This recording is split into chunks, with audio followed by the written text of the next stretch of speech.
Light amplification by stimulated emission of radiation. म्हणजे त्याची जे डायरेक्शन असते ते ओनली वन डायरेक्शन नसते. हा जो लाईट आहे हा वन डायरेक्शन आहे का? नाही आहे. हा कशा डायरेक्शन आहे? ऑल डायरेक्शन आहे. पण याची एक लिमिट आहे. सपोज मी एक लाईट लावला, तो लाईट म्हटलं की मला एका हेक्टर मध्ये त्याचा उजेड द्यायचा आहे, पुढे का तो नाही. तर याची एक काय लिमिट आहे, प्रत्येक गोष्टीची एक काय लिमिट आहे. मग यामध्ये आपल्याकडे लेझर कॅरेक्टरिस्टिक्स आहे, light amplification, stimulated emission of radiation. याच्यामध्ये हा एक ग्रेटिंग, लेझर मध्ये आणि ग्रेटिंग मध्ये आपल्याला 100 सेंटीमीटर डिस्टन्स ठेवायचा. किती ठेवायचा? 100 सेंटीमीटर. घ्या 100 सेंटीमीटर. चटकन समोर यायचं घ्यायचं. 100 सेंटीमीटरचीच असते स्केल.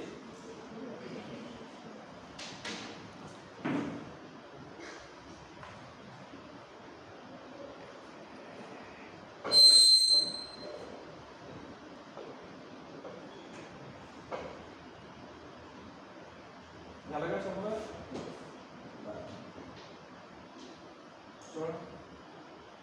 किती झालं हे? 100 सेंटीमीटर. मग करायची लेझर ऑन. लेझर ऑन केल्यानंतर आता बघा इथे काय असतं बघा.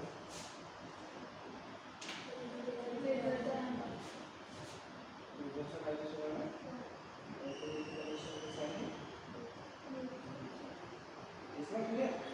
आता बघा हा सेंटरचा पॉईंट दिसला, पण हा सेंटरचा पॉईंट काय झालेला? स्प्रेड झालेला. किती स्प्रेड झालेला? सेंटर पासून इकडे 1 नंबर, सेंटर पासून इकडे 1 नंबर. पण कोणत्या साईडला? हा आहे राईट हँड साईडला, हा आहे लेफ्ट हँड साईड. मग काय करायचं? इथून पासून इथपर्यंत सेंटर किती आपलं? 100 सेंटीमीटर.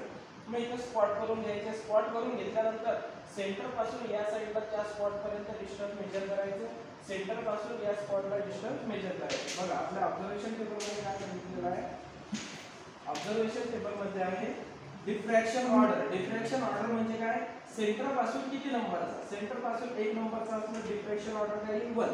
2 नंबरचा असलं तर 2. 3 नंबरचा असलं तर 3. पण त्यात पण प्रकार आहे. Distance LHS. LHS म्हणजे लेफ्ट हँड साइड, RHS म्हणजे राईट हँड साइड.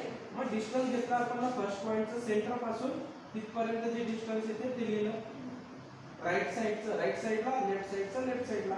म्हणजे राईट साइडचं कुठे इथं, लेफ्ट साइडचं कुठे इथं. म्हणजे डिस्टन्स घेतल्यानंतर आपल्याला काय करायचं? याचा मीन काढायचा.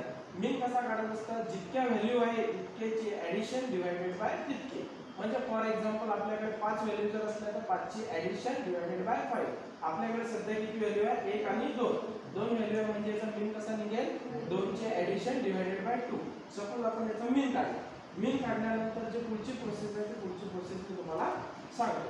व्यवस्थित याची रीडिंग घ्या आणि परफॉर्म करा.